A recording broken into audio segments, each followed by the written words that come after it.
Assalamualaikum warahmatullahi wabarakatuh. Bismillahirrahmanirrahim. Alhamdulillahi rabbil alamin. Wassalatu wassalamu ala ashrafil anbiya'i wal mursalin wa ala alihi wa sahbihi ajma'in, amma ba'du. Saudara-saudara kaum muslimin rahimakumullah, salah satu dari misi Islam ialah mengangkat harkat dan martabat manusia yang sebelumnya dibedakan oleh warna kulit, oleh suku bangsa dan bahasa. Seluruhnya diikat dengan satu akidah, menghilangkan perbedaan akibat warna kulit, suku bangsa dan bahasa. Termasuk dalam upaya itu betapa Islam telah mengangkat harkat dan martabat kaum wanita. Maka pada pertemuan kali ini kita akan membicarakan tentang peranan wanita sepanjang pandangan agama. Sebelum Islam datang, nasib perempuan nyaris hanya berputar di segitiga saja: dapur, sumur, kasur. Kasur, sumur, dapur. Seolah-olah wanita terpaut dengan tiga itu tadi. Seolah-olah wanita tidak bisa berbuat lebih banyak daripada itu. Bahkan di tengah masyarakat jahiliyah, bayi perempuan mendatangkan aib sehingga mereka lalu dikubur hidup-hidup. Maka datang Islam dengan tegas mencanangkan satu revolusi yang mengangkat harkat dan martabat kaum wanita. Nabi bersabda, "An-nisa'u imadul bilad, iza saluhat saluhal bilad, wa iza fasadat fasadal bilad." Wanita adalah tiang negara. Jikalau baik wanita, baiklah negara. Jikalau rusak wanita, hancurlah negara. Dalam berbagai ayat Al-Quranul Karim menjelaskan tentang wanita dan peranannya. Al-Quran bercerita tentang Siti Hawa. Al-Quran bercerita tentang anak perempuan Nabi Adam, Iklimah dan Labuda, yang menyebabkan Habil dan Qabil saling berbunuh-bunuhan. Al-Quran menceritakan bagaimana ibunya Nabi Musa mendapat wahyu untuk menghanyutkan anaknya di hilir sungai Nil. Al-Quran bercerita tentang Siti Maryam, ibu daripada Nabi Isa. Al-Quran bercerita tentang dua putri Nabi Yusuf, yang akhirnya salah satunya menjadi istri daripada Nabi Musa. Pun Al-Quran bercerita tentang Ratu Balkis, seorang wanita yang menjadi penguasa di negeri Sabah, yang demikian besar pengaruhnya dan wawasannya.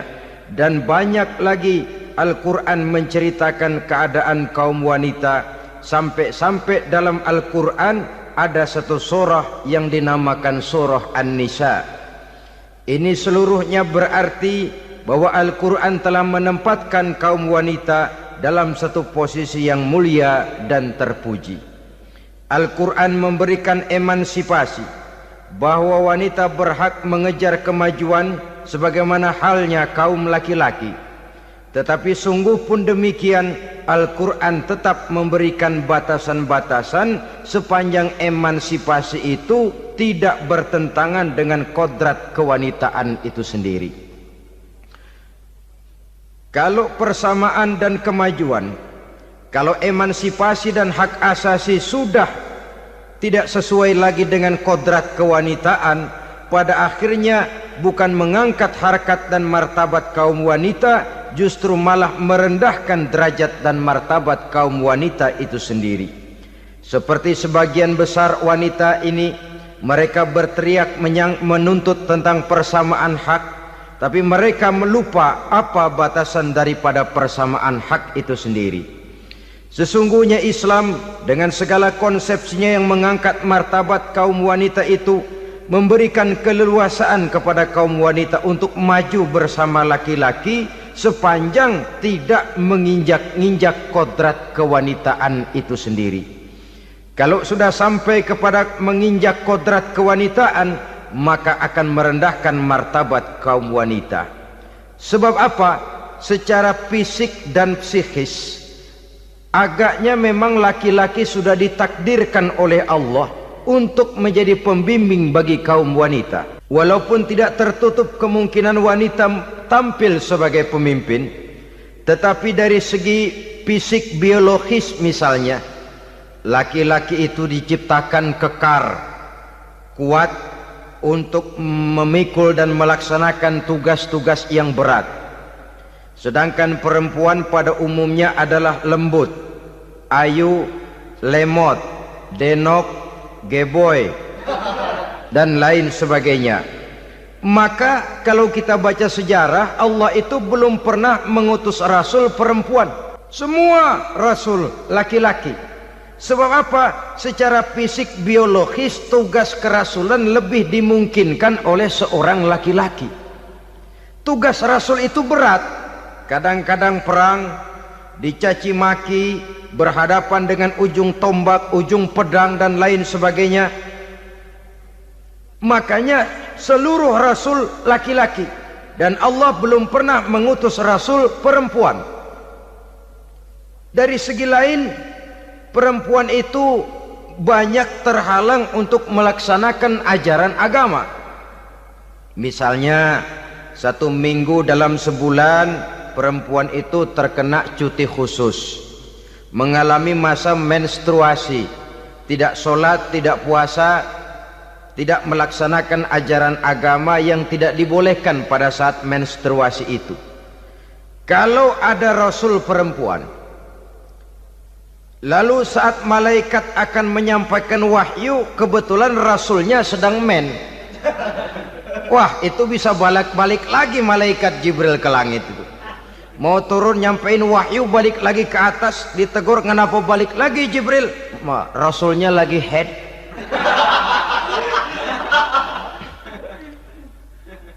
Atau pada saat agama dalam bahaya, agama dalam hinaan, agama dalam ancaman, rasulnya perempuan kebetulan sedang hamil besar. Apa lalu perang ditunda? Pengumuman perang ditunda saja sampai rasul melahirkan. Tentu lebih tidak mungkin lagi. Secara fisik biologis, laki-laki lebih memungkinkan untuk melaksanakan tugas kerasulan ini. Maka seluruh rasul yang diutus Allah adalah laki-laki.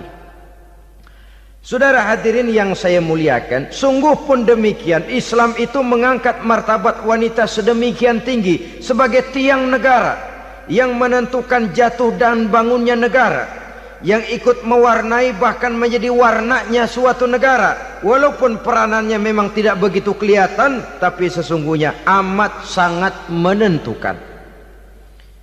Oleh karenanya, secara umum emansipasi yang digariskan oleh Islam, emansipasi yang tidak bertentangan dengan kodrat kewanitaan di berbagai aspek kehidupan.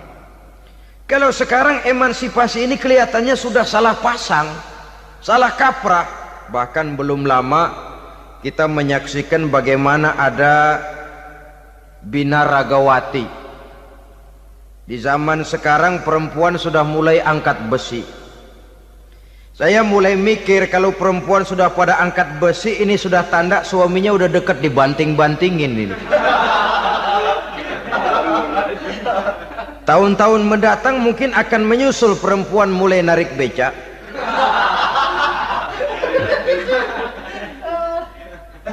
Nampaknya kan sudah tidak lagi mengindahkan kodratnya sebagai wanita.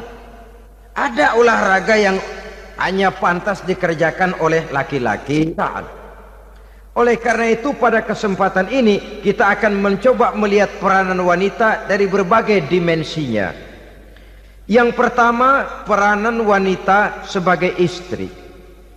Adalah Rasul memilih istri pertamanya Sayyidatuna Khadijah radhiyallahu anha. Kalau pilihan utama beliau pertama kali nikah dengan Siti Khadijah, jelas itu pilihannya bukan karena kecantikan. Kenapa? beliau nikahi Siti Khadijah dalam usia 40 tahun Khadijah dan 25 tahun Rasul. Statusnya janda pula. Kalau beliau seorang pemburu kembang, pemburu bunga, kenapa mesti nikah dengan janda berumur 40 tahun? Sedangkan beliau waktu itu masih berumur 25 tahun.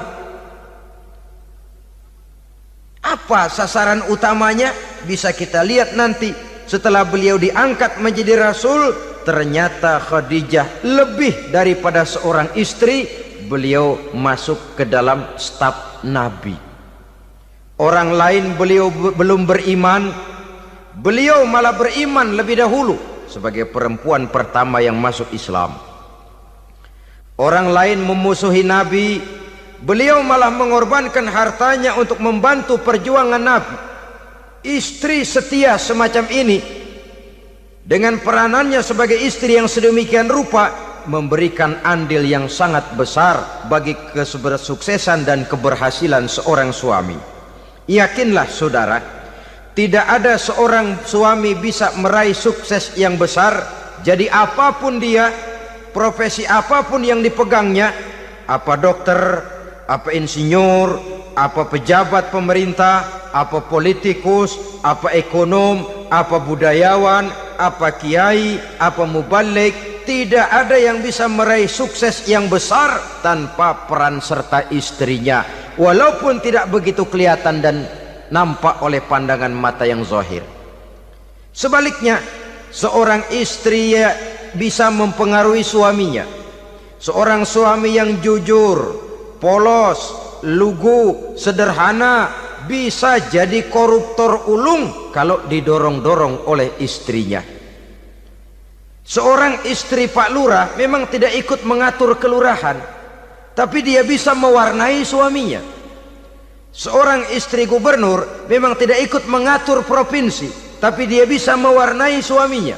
Sepanjang warnanya positif, tentu sangat baik dan sangat diharapkan. Tetapi kalau warnanya negatif, kiamatlah akibatnya umat ini. Oleh sebab itu, peran pertama dari kaum wanita sesungguhnya adalah sebagai istri yang mendampingi suami untuk mengolah dan melaksanakan tugas-tugas besar. Dari seorang yang paling kecil sampai kepada seorang yang punya jabatan paling tinggi sekalipun, pengaruh dan peranan istri memang sangat menentukan. Saudara hadirin kaum muslimin rahimakumullah, itulah sebabnya Nabi menikah dengan Siti Khadijah. Dan lebih dari itu, sebelum menikah dengan Nabi, Siti Khadijah itu sudah terkenal sebagai pengusaha wanita, business girl kalau bahasa sekarang ini. Bahkan jaringan-jaringan bisnisnya tidak hanya Mekah saja, tidak hanya antar kota, bahkan sudah antar negara, dari Mekah ke Syam, dari Mekah ke Madinah dan lain sebagainya, yang bahkan kita tahu Rasul pada mulanya pun ikut membantu perdagangannya Siti Khadijah radhiyallahu anha ini. Jadi kalau bercermin dari karier Siti Khadijah, boleh saja wanita bergerak di bidang bisnis, asal memang profesi, bukan karena dengan senjata dan modal kecantikan lalu membujuk dan merayu orang sampai telak sehingga bisnisnya berjalan lancar dengan jalan menjual kecantikannya. Tidak, bergerak di bidang bisnis yang memang profesinya di situ. Tidak ada salahnya. Bisa saja perempuan menjadi business girl seperti yang dicontohkan oleh Siti Khadijah radhiyallahu anha ini. Sebab itu, kontes-kontesan yang hanya bertitik kepada rupa yang ayu saja, rupa yang cantik saja, sesungguhnya bukan hanya tidak bermanfaat, tapi saya pikir juga sangat tidak mendidik. Yang mengajar anak-anak remaja putri kita untuk berlomba-lomba hidup dalam kepalsuan. Alis mata palsu, hidung pesek dimancungin palsu, operasi plastik. Alis matanya dikerik, bikin yang palsu. Tai lalat lagi bikin yang palsu. Gincu bibir dimerahin, palsu. Seluruhnya hidup dalam kepalsuan. Akan lebih baik kalau kita ini misalnya mengadakan kontes yang menitik beratkan kepada ketinggian IQ, kecerdasan, kemampuan, skill, keahlian dan kemampuan. Tidak hanya dititik beratkan kepada rupa yang ayu dan cantik semata-mata. Sebab di samping manfaatnya diragukan, juga sangat tidak mendidik buat generasi yang akan datang. Terutama ibu-ibu, peran utama wanita sesungguhnya adalah sebagai istri mendampingi suami dalam melaksanakan tugas-tugas besar. Satu hari serombongan ibu-ibu pernah datang menghadap Rasul mengajukan satu resolusi, protes kalau bahasa kita sekarang. Ya Rasul, ada apa bu? Kalau laki-laki sih enak. Enak bagaimana? Iya, kalau orang laki-laki sholat, perempuan sholat. Laki-laki puasa, perempuan puasa. Laki-laki pergi haji, perempuan pergi haji. Laki-laki menuntut ilmu, perempuan bisa menuntut ilmu. Tapi kalau laki-laki pergi jihad, perang membela agama, kami perempuan tidak bisa ikut jihad perang di medan pertempuran. Padahal pahala jihad sangat besar dan kami ingin mendapat pahala jihad. Tidak adil kalau begini ya Rasul, izinkan kami pergi jihad. Ini perempuan di zaman Rasul, kalau ada kebaikan tidak bisa ikut, rasanya rugi bukan main, lalu protes. Apa jawab Rasul? Beliau senyum. Ibu-ibu jangan khawatir, walaupun ibu-ibu tidak maju ke medan perang, ada ibadah yang pahalanya sama dengan pahala jihad itu. Apa ya Rasul? Beliau menjawab, jihadukunna fi baitikunna. Jihadnya ibu-ibu, jihadnya kaum wanita adalah di rumah tangganya sebagai istri. Memasak makanan suaminya, mencuci pakaian istrinya, mengasuh, merawat dan membesarkan anak-anaknya, itu seluruhnya bagian daripada ibadah yang pahalanya tidak kurang dengan pahala jihad. Kenapa? Al-Quran itu memberikan sesuatu sesuai dengan kedudukannya. Kalau perempuan pergi perang jihad membela agama, musuhnya laki semua, kayak apa perangnya? Itu musuhnya bisa nggak mau pakai pedang, perangnya udah gulat aja udah. Sehingga Rasul lalu memberikan satu jalan keluar yang membuat wanita-wanita itu lega. Jihadukunna fi baitikunna. Ibu-ibu sih tidak usah khawatir, jihad ibu adalah di rumah tangga ibu-ibu semua.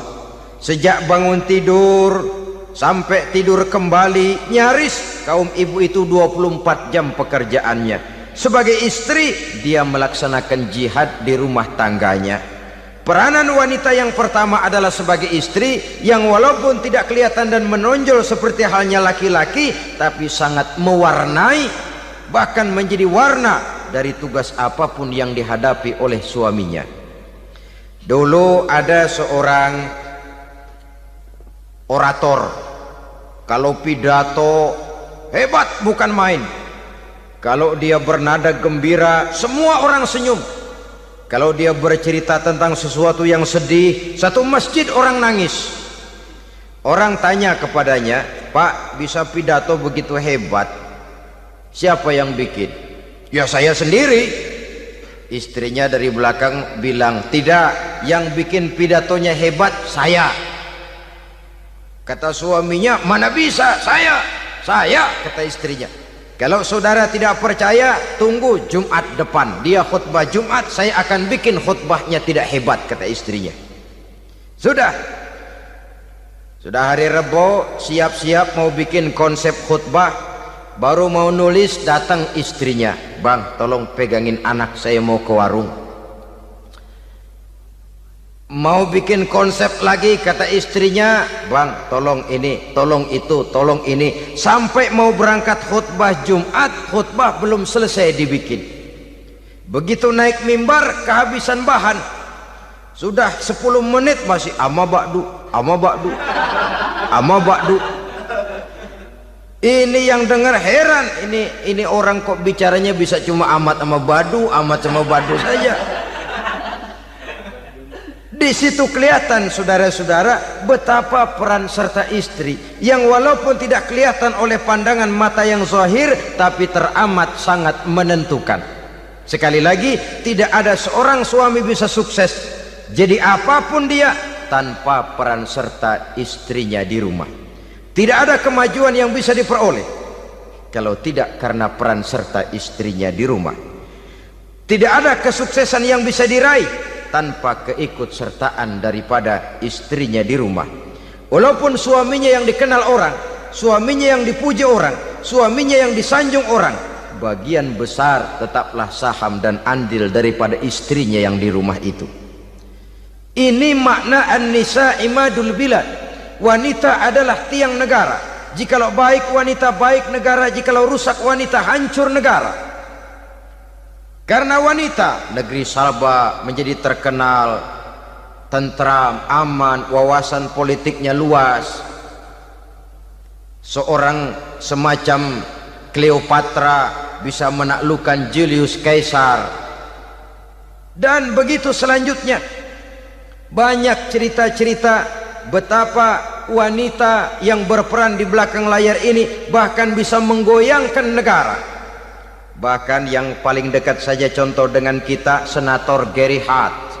Saudara masih dengar tentu itu, betapa harus terpaksa mengundurkan diri dari pencalonan presiden Amerika karena kasusnya dengan Donna Rice itu, dengan hostess itu. Betapa di sini seorang perempuan atau seorang wanita sanggup membongkar seseorang yang punya masa depan ceria untuk menuju kursi kepresidenan dari suatu negara adidaya seperti Amerika, bisa gagal berantakan karena skandalnya itu. Apa penyebabnya? Wanita. Tapi wanita juga bisa menyebabkan menjadi cambuk majunya laki-laki. Wanita juga bisa menghancurkan dan mengubur laki-laki. Saudara hadirin yang saya muliakan, ia memang kelihatannya makhluk yang lemah, tapi di balik kelemahannya itu sesungguhnya dia bisa menelan laki-laki yang bagaimanapun besarnya. Saudara-saudara kaum muslimin rahimakumullah, terutama ibu-ibu yang saya hormati, jadi peranan yang pertama wanita sebagai seorang istri. Yang kedua, wanita sebagai ibu. Ini juga sangat besar pengaruhnya dalam membentuk generasi masa yang akan datang. Bapak oleh karena kesibukan tugasnya tentu lebih banyak di luar rumah. Yang nyaris 24 jam di rumah itu ibu. Bagaimana dia merawat anaknya, bagaimana dia menaruh perhatian terhadap anaknya, bagaimana ia melimpahkan kasih sayang kepada anak-anaknya, akan membentuk kepribadian anak dan artinya membentuk generasi yang akan datang. Kalau seorang ibu sudah cuek-cuek saja kepada anaknya, padahal Quran mengatakan al-jannatu tahta aqdamil ummahat, surga di bawah telapak kaki ibu. Hadis ini bisa kita artikan macam-macam. Pertama, anak tidak akan mendapat kebahagiaan tanpa ridho daripada ibunya. Kedua, ibu adalah wanita agung yang harus ditaati. Ketiga, neraka atau surga anak bergantung kepada ibu, bagaimana dia mewarnai anak. Kalau ibunya cuek-cuek saja sama anaknya, dan sering jadi contoh klasik, kalau anak ayamnya beduk maghrib belum pulang, satu RT dicariin, hansip diundang, kalau perlu dan ramil dilaporin. Tapi kalau anak gadisnya jam 12 tengah malam belum pulang, ibu tenang-tenang saja Pak, tidak tergerak dan tidak tertarik hatinya. Ya tentu tidak semua. Kalau sudah begitu, bukankah hakikatnya ibu sudah menciptakan neraka buat anaknya sendiri? Khalil Gibran dalam satu tamsil yang indah pernah mengatakan, kalau kita diberikan sebutir mutiara, sebutir intan, dan intan itu sebutirnya sebesar telur ayam, benda yang sangat langka dan berharga, tentu kita sayang intan atau mutiara itu. Kita jaga baik-baik, kita simpan dalam kotak, kotaknya kita kunci, kotak itu kita simpan di dalam lemari, lemarinya kita kunci lagi. Lemarinya ada di dalam kamar, kamarnya pakai pintu, pintunya kita kunci lagi. Kamar itu ada dalam rumah, rumahnya pakai pintu, dikunci lagi. Kemudian rumahnya pakai pintu gerbang besar, gerbangnya juga digembok lagi. Untuk menjaga intan itu jangan sampai hilang, begitu usaha kita berlapis-lapis. Dan intan itu sudah diberikan kepada kita, kata Khalil Gibran. Apa dia? Anak-anak yang diamanahkan Allah kepada kita. Itu intan-intan mahal, itu mutiara-mutiara pilihan yang dititipkan dan diamanahkan untuk kita jaga sebaik-baiknya. Haruskah dia sia-sia di tangan kita? Haruskah dia merana jatuh di tangan ibu yang tidak punya tanggung jawab? Saudara hadirin yang saya muliakan, oleh karenanya peranan sebagai ibu ini sangat menentukan bagi pembentukan generasi yang akan datang. Salah ibu mengarahkan anak, akan lahir generasi mendatang yang tidak kita harapkan. Sehingga Nabi bersabda, kullu mauludin yuladu 'alal fitrah fa abawaihi yuhawwidanihi aw yunassiranihi aw yumajjisanihi. Setiap bayi dilahirkan dalam keadaan suci, setiap bayi dilahirkan dalam keadaan bersih, tidak punya dosa. Islam tidak mengenal dosa warisan. Semua saja bayi lahir dalam keadaan suci dan bersih. Kalau demikian lalu bagaimana? Kata Nabi, ibu bapaknya lah yang kelak akan menjadikan anak itu sebagai Yahudi, yang kelak menjadikan itu anak itu sebagai Nasrani, atau menjadikan anak itu sebagai Majusi. Ibu bapaknya yang mewarnai anak. Ibaratnya anak itu kertas putih, mau ditulis tinta hijau warnanya hijau, mau ditulis tinta merah warnanya merah, mau ditulis tinta hitam pun warnanya hitam. Oleh karena itu pembentukan anak yang soleh secara mental sesungguhnya sudah diwarnai oleh kebiasaan ibu bapak dalam pergaulan di rumah tangganya secara mental. Sehingga dengan demikian saudara-saudara, salah kaprah ibu dalam mengarahkan anak-anaknya akan melahirkan generasi penerus yang sungguh-sungguh tidak kita harapkan, dan pada gilirannya akan membahayakan perkembangan bangsa dan negara, membahayakan kita sebagai suatu umat. Apalagi sekarang ini masih banyak orang-orang muslim, orang-orang tua muslim yang kadang-kadang menyekolahkan anaknya di sekolah yang membahayakan akidahnya, mematikan imannya, menghancurkan tauhidnya. Pokoknya asal bonafid keluar sekolah ada jaminan lapangan kerja, perkara anak mau kafir mau murtad bukan urusan. Alangkah ironi dan sangat menyedihkan. Saudara-saudara yang saya hormati, jadi dari segi kaum wanita peranan ibu sangat besar. Dari segi anak, ketaatan kepada ibu, doa restu ibu akan membawa kepada kebahagiaan hidup. Doa ibu mustajabah, kutukan ibu manjur. Beberapa hikayat dan riwayat menjadi contoh dan tamsil buat kita betapa tidak ada satu kebahagiaan di dunia ini yang bisa ditegakkan tanpa doa restu daripada ibu. Pantas kalau dalam Al-Quran ada ummul kitab, ibunya atau induknya kitab. Tiap negara punya ibu kota, bapak kota tidak ada. Lalu lagi wawasan Nusantara disebut ibu pertiwi, bapak pertiwi kemana tahu. Saudara hadirin yang saya muliakan, lalu dalam peringatan hari-hari besar nasional ada yang namanya Hari Ibu. Hari bapak nggak pernah diperingati. Ada Hari Ibu, dan ibu itu pun ada Ibu Kartini, ada Ibu Dewi Sartika, dan macam-macam lagi yang seluruhnya merupakan refleksi dan gambaran betapa peranan kaum wanita di dalam kehidupan ini yang memang banyak mewarnai dan menjadi warna dari suatu kegiatan.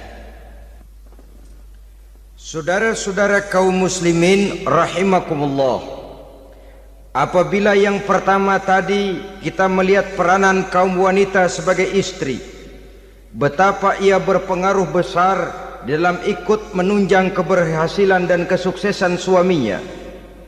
Kemudian pada peranannya yang kedua, wanita sebagai ibu di rumah tangga, betapa ia ikut membentuk, mempengaruhi, mewarnai dan membimbing kepribadian anak sebagai generasi penerus, maka pada peranan yang ketiga ini kita akan melihat wanita sebagai social agent, sebagai penggerak kegiatan sosial di berbagai bidang kehidupan. Apakah itu bernama majelis taklim, apakah itu bernama perkumpulan dan yayasan-yayasan kemanusiaan, organisasi-organisasi yang bergerak di bidang pendidikan, bahkan di zaman sekarang bukan hanya menjadi penggerak sosial, bahkan sudah banyak kaum wanita yang menggerakkan satu bangsa. Dunia mengenal Margaret Thatcher, dunia mengenal Indira Gandhi, dunia mengenal Bandara Naike, dunia mengenal Corazon Aquino, dunia mengenal Golda Meir dulu itu dari Israel, dunia mengenal Imelda Marcos yang ambisius tapi yang kemudian melangkah kepada jalan yang negatif dari tujuan semula. Ini bukan hanya sekedar social agent, tapi bahkan sudah mengarah kepada menggerakkan dan mewarnai suatu bangsa. Islam membuka pintu ke arah itu. Wanita duduk dan berfungsi sebagai social agent, mengurus berbagai macam perkumpulan yang bertujuan kepada kebajikan, menyantuni yatim piatu, memelihara kesehatan, menyayangi binatang, memelihara kelestarian lingkungan dan lain sebagainya. Islam membukakan pintu sepanjang peranan sebagai istri dan sebagai ibu tidak diabaikan. Ini sebab yang utama, salah seorang perempuan, kaum wanita, kalau terlalu aktif berorganisasi, terlalu aktif bermasyarakat, terlalu aktif dalam berbagai macam perkumpulan, lalu melupakan tugas utamanya sebagai istri dari suaminya, sebagai ibu dari anak-anaknya.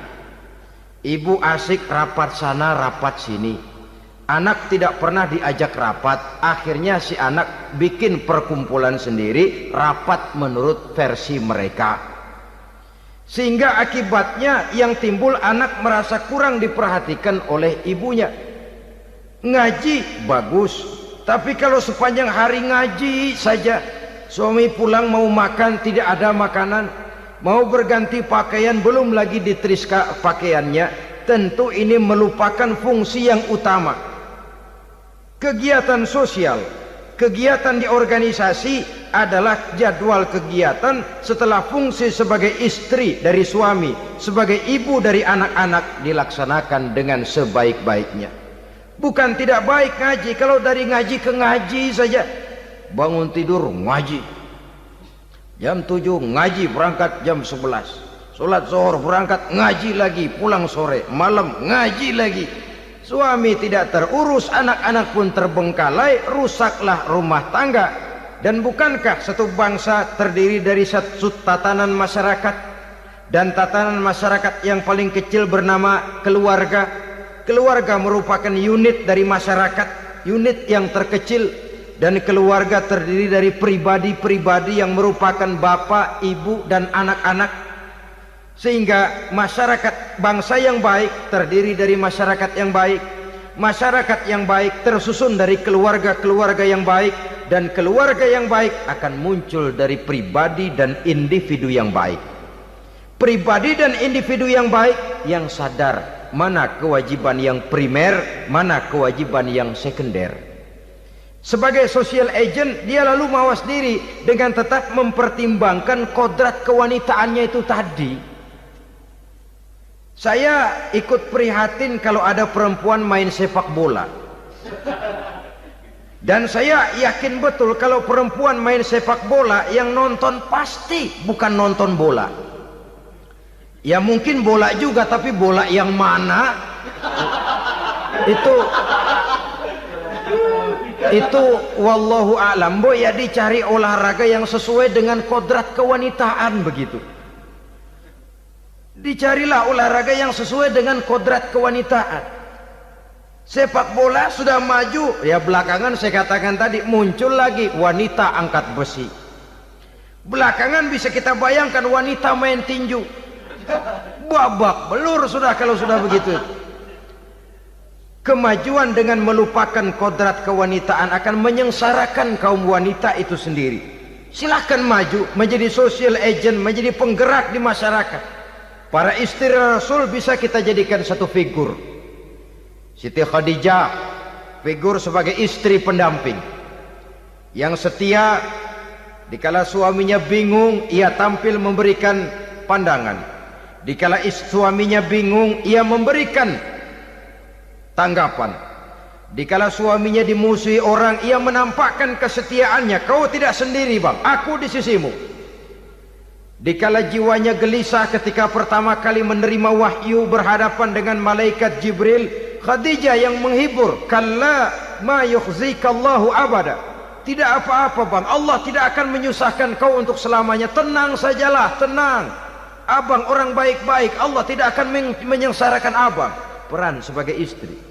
Dan Rasul mantap, sehingga bertahun setelah Khadijah wafat selalu terkenang dan dikenang oleh Rasul. Pernah satu saat beliau itu seperti orang melamun. Aisyah tanya, kok seperti ngelamun bang? Iya kata Rasul, saya seperti mendengar suara terompahnya Khadijah di surga. Padahal Khadijah sudah lama wafat. Aisyah mendengar itu rada sedikit manyun.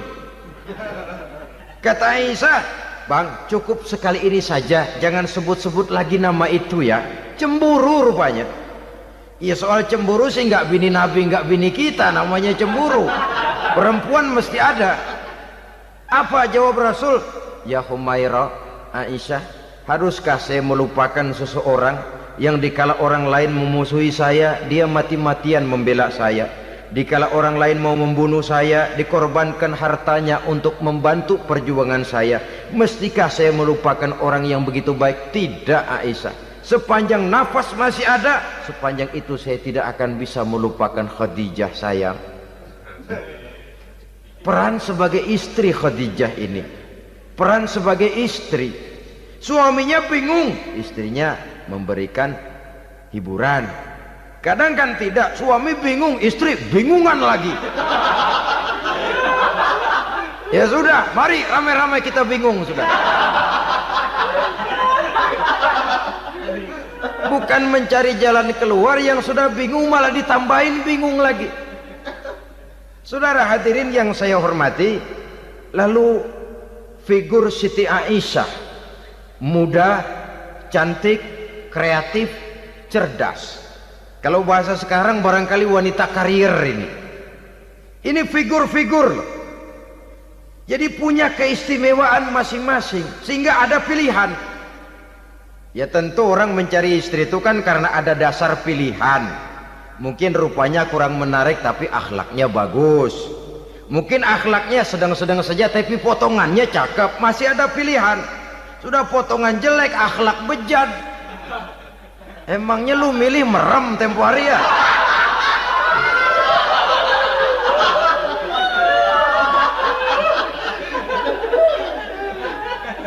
Sudah nggak ada pilihan apa-apa. Lalu ada istri yang punya keistimewaan karena sifatnya yang sabar. Ada yang wataknya itu pemurah. Ada yang sifatnya itu belas kasih. Pendeknya dari istri-istri Rasul kita bisa menemukan figur-figur wanita teladan. Sehingga keliru kalau kaum orientalis barat mengatakan Rasulullah itu katanya sesungguhnya adalah seorang seks mania. Istrinya banyak. Oh ini memang bajingan ini orientalis ini. Kalau Rasulullah itu seorang seks mania, tentu yang dinikahinya itu pertama jelas gadis semua, yang kedua tentu cantik-cantik semua. Dari istri-istri beliau yang dikawininya dalam keadaan gadis cuma Siti Aisyah. Selebihnya janda. Apa pertimbangannya? Menyantuni yatim-yatimnya, mengayomi janda-janda yang ditinggal suaminya gugur di medan perang, untuk memperkuat keimanannya. Itu pilihan utama Rasul. Kita sekarang ini ya ngakunya sih ikut sunnah Rasul, cuma sunnahnya urusan kawin melulu. Ada duit sedikit, kawin maning, kawin maning. Ditanya orang kenapa kawin melulu, sih mas sunnah Rasul. Bukan main. Kalau sudah urusan kawin pahlawan betul sunnah Rasul.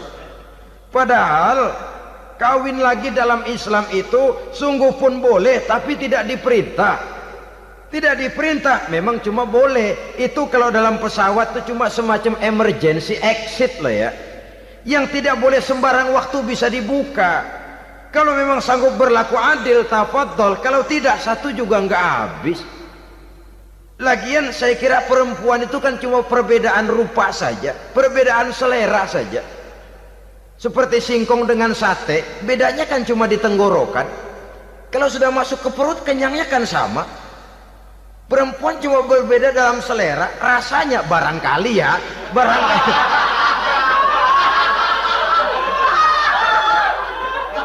Barangkali tidak jauh beda. Saudara hadirinlah, Islam ini mengatur lewat pintu yang dinamakan nikah itu tadi, sehingga dengan demikian bisa dinikmati secara tenang, tentram. Tidak usah manusia ya, kucing saja. Coba lihat kucing. Kalau ikan dia boleh nyolong, kucing itu boleh curi, makannya nggak tenang kucing. Coba lihat ini. Asal dia nyolong ikan, makannya juga mindik-mindik. Matanya nengok kiri, nengok kanan. Ada sedikit gerusak, kabur. Secara nalurinya kucing tahu kalau ini ikan curian, makannya nggak tenang dia. Tapi kalau ikan kita kasih, kucing anteng, geledek juga nyamber, manteng aja dia. Nalurinya mengatakan ini ikan dikasih sama yang punya, tenang dia. Saudara hadirin yang saya hormati, orang juga gitu. Kalau hubungan suami istrinya sudah sah, diikat dengan akad nikah, tenang, anteng, nggak gerasak gerusuk, nggak kayak diubur-ubur maling, anteng aja. Dan yang ngintip juga cuek aja udah. Biarin aja dia ngintip, capek sendirilah.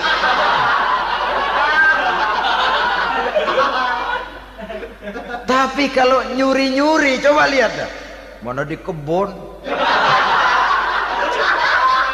banyak nyamuk, hansip mukul tiang listrik, dia yang bingung. Islam ini sesungguhnya memudahkan jalan, saudara-saudara. Jadi sebagai social agent, wanita bisa berperan untuk itu, apalagi untuk hal-hal yang menyangkut wawasan kemanusiaan, di mana kaum wanita karena emosinya lebih tinggi daripada kaum laki-laki, dia sangat peka terhadap masalah-masalah yang menyangkut kemanusiaan. Hatinya mudah tergugah, perasaannya cepat terenyuh, dengan penderitaan dia cepat tergugah.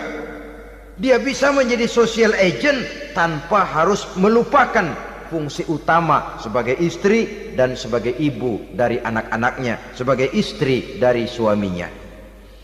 Saudara hadirin yang saya muliakan, dahulu Al-Quran pernah menceritakan betapa istri-istri pembesar di istana mewah di zaman Nabi Yusuf, kalau istilah sekarang nyonya-nyonya jet set, nyonya-nyonya VIP, betapa mereka mau memporak-porandakan keimanan seorang pemuda seperti halnya Nabi Yusuf alaihi salam.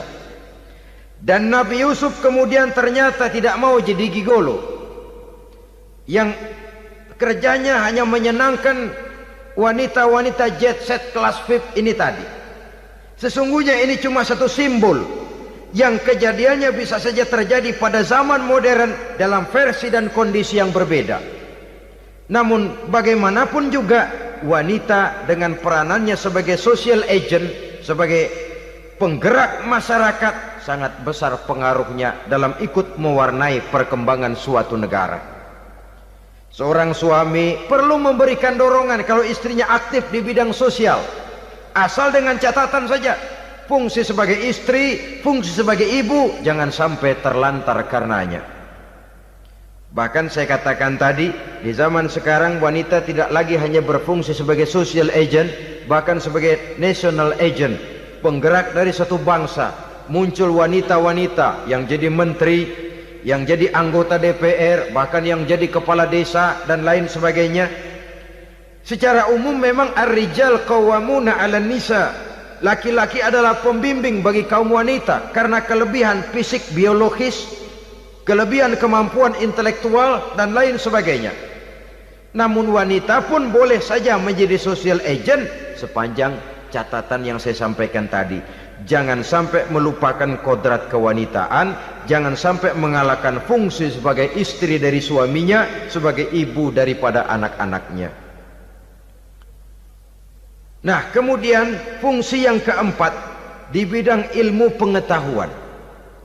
Islam memberikan kesempatan yang sama kepada kaum wanita. Thalabul ilmi faridatun ala kulli muslimin wa muslimatin.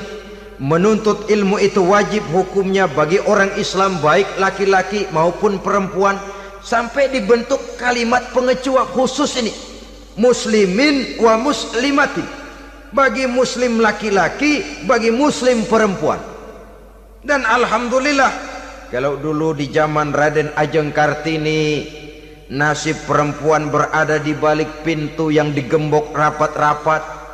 Siklusnya berputar cuma sumur, dapur, kasur, kasur, sumur, dapur, dapur, sumur, kasur. Melingkar di situ satu saja peranan kaum wanita. Memberontak jiwa Raden Ajeng Kartini, menuntut persamaan bahwa wanita berhak maju sama dengan laki-laki. Entah Islam sejak 14 abad yang lalu sudah mencanangkan ini, menuntut ilmu wajib bagi laki-laki dan perempuan beragama Islam. Orang Islam baik dia laki-laki, baik dia perempuan, wajib menuntut ilmu. Ilmu dalam artian umum, tidak hanya sekedar fikih tauhidnya, ya di bidang kedokteran, di bidang teknik, di bidang hukum dan lain sebagainya. Ini yang perlu dibanggakan. Kalau perlu, ini yang perlu diadakan kontes. Kontes IQ. Wanita yang paling berprestasi di bidang ilmiah, wanita yang punya prestasi di bidang menjaga kelestarian lingkungan hidup, wanita yang punya prestasi menggerakkan sosial, menyantuni yatim piatu, memelihara kesehatan. Adakan kontes macam itu untuk mendorong. Ini enggak, kalau kontes yang diukur betis, bibir, pinggul, payudara, lubang hidung, ukur sekalian kita. Apa manfaatnya dan apa unsur pendidikan yang ada di dalamnya?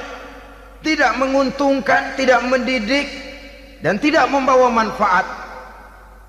Kecuali lalu yang timbul pola hidup konsumen, pola hidup konsumer, pola hidup yang material, pola hidup yang wah, pola hidup yang gemerlapan.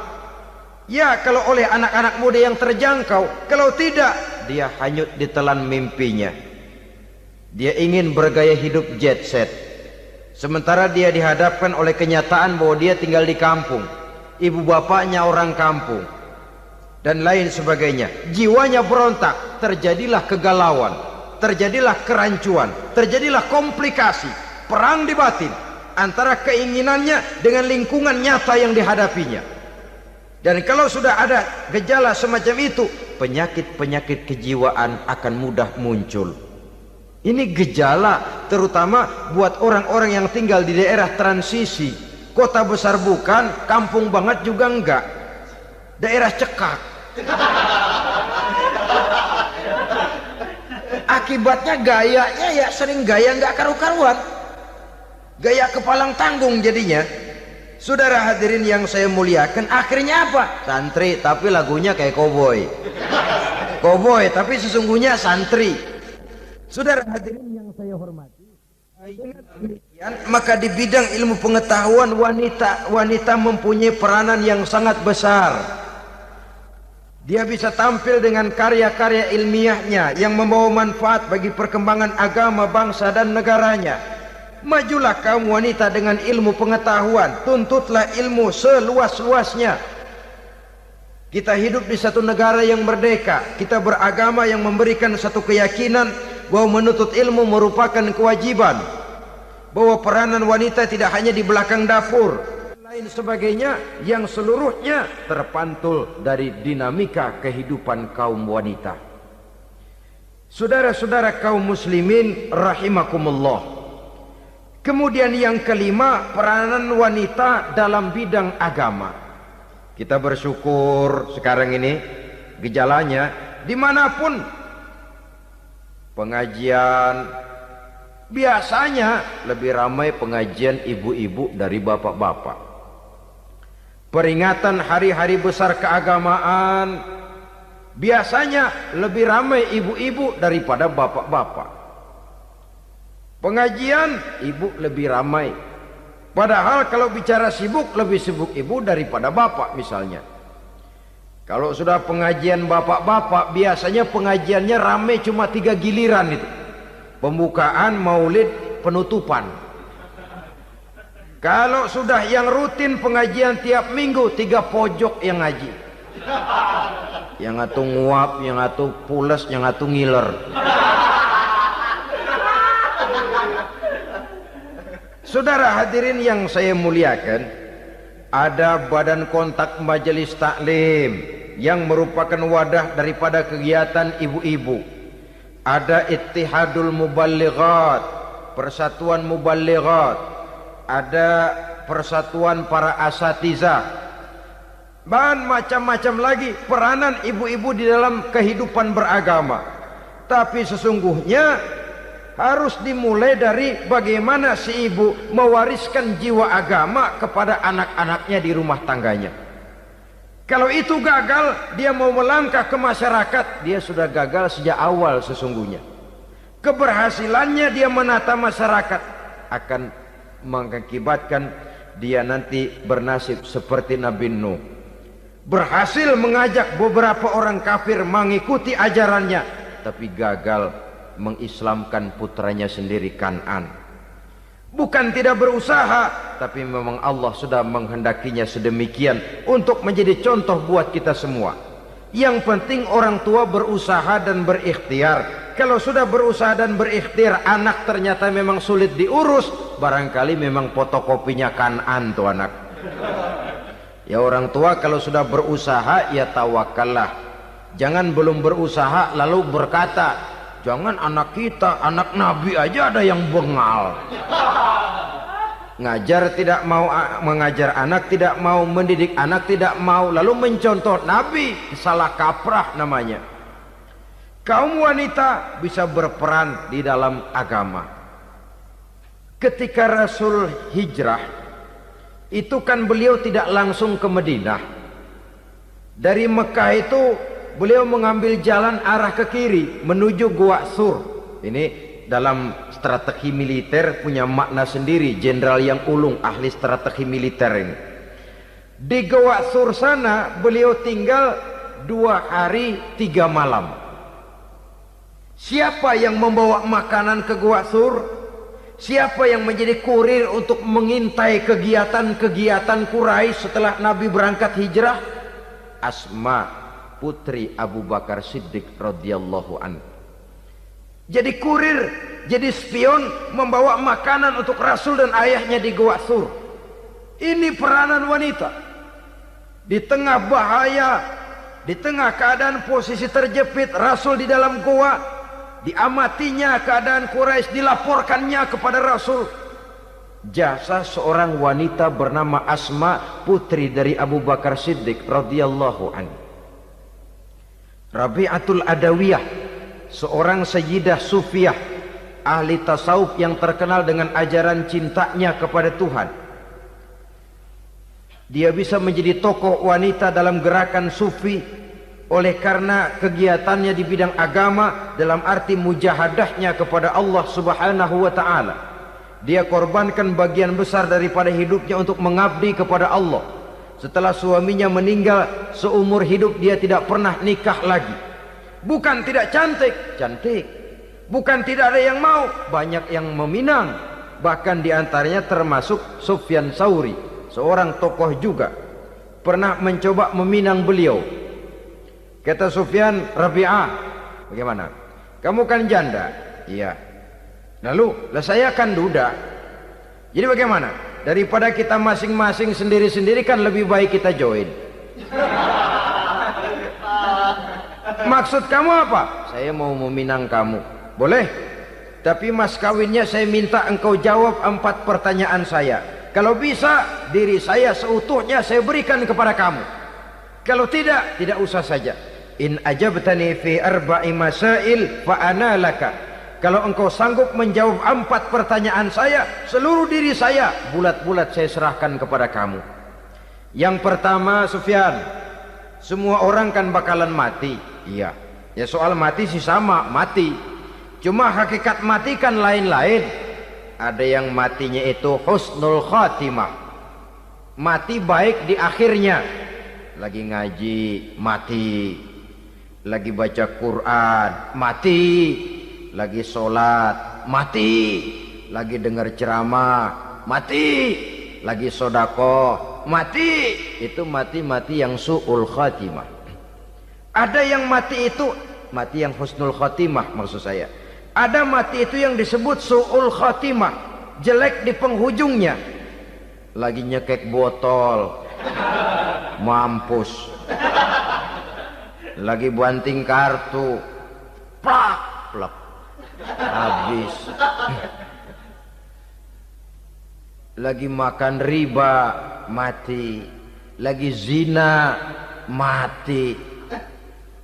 Lagi nipu, mati. Kira-kira kalau saya nanti mati, su'ul khatimah apa husnul khatimah? Loh, saya enggak tahu, kamu mati saja belum. Tidak bisa kamu jawab, tidak bisa. Yang kedua, setelah mati kita masuk ke alam kubur. Di kubur kita akan dapat nikmat kubur atau azab kubur. Hari itu kira-kira saya dapat nikmat apa dapat azab? Saya tidak tahu. Di padang mahsyar setelah ditimbang kita dapat kitab di tangan kanan kalau baik, di tangan kiri atau dari belakang kalau jahat. Hari itu saya dapat kitab di tangan kiri apa tangan kanan? Saya enggak tahu. Yang keempat, orang akan lewat di atas sirat. Yang selamat sampai surga, yang celaka sampai ke neraka. Kira-kira saya yang selamat apa yang celaka? Wah, kata Sofyan, gua nggak tahu, udah butak dah lempangan itu deh. Kalau kau tidak tahu, Sofyan, tidak bisa jawab 4 pertanyaan ini, maaf saja, lamaranmu saya tolak dan saya tidak akan nikah. Ini yang saya khawatir. Maka dia terkenal sebagai Sayyidah Sufiyah, tokoh wanita dalam dunia sufi. Dan artinya wanita bisa berperan banyak dalam bidang agama, sebagai pengasuh majelis taklim, sebagai pengasuh yatim piatu, sebagai gerakan-gerakan keagamaan yang positif dan lain sebagainya. Ini dimungkinkan karena Islam menunjang harkat dan martabat kaum wanita. Maka majulah kaum wanita Islam Indonesia dengan tetap menjaga kodrat kewanitaannya. Inilah yang kita sampaikan pada kesempatan ini. Terima kasih atas segala perhatian. Mohon maaf atas segala kekurangan. Wassalamualaikum warahmatullahi wabarakatuh.